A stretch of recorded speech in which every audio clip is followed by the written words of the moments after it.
dahil siya ang pinaka-competent at pinaka-qualified sa lahat ng kandidato and has the most credentials to run as president.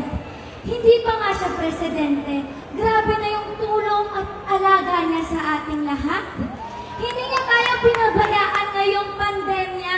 Proof na yun na nandyan siya kapag nangangailangan ng tao. Paano pa kaya kapag siya na ang naging presidente natin, di ba?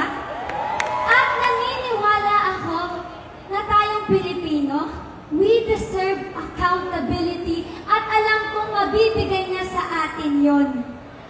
Bukod doon, naniniwala ako na kailangan na ng bansa natin ng pinuno na tapat. Pinuno na mahal ang kanyang bayan. Pinuno na totoong mahal ang kanyang tao. Deserve natin yung pinuno na aalagaan at ipaglalaban tayo. We deserve Leni Robredo, di ba? Yes! Pero syempre ho, para mas lalo natin matupad ang lahat ng ito ng 100%, huwag po natin kalimutan, isama ang tropang angat, lalong-lalo na ang ating Vice-Presidente na si Kiko Pangilinan, para meron po tayong katulong sa ating pinaglalaban at para sa ating adhikain para sa tao.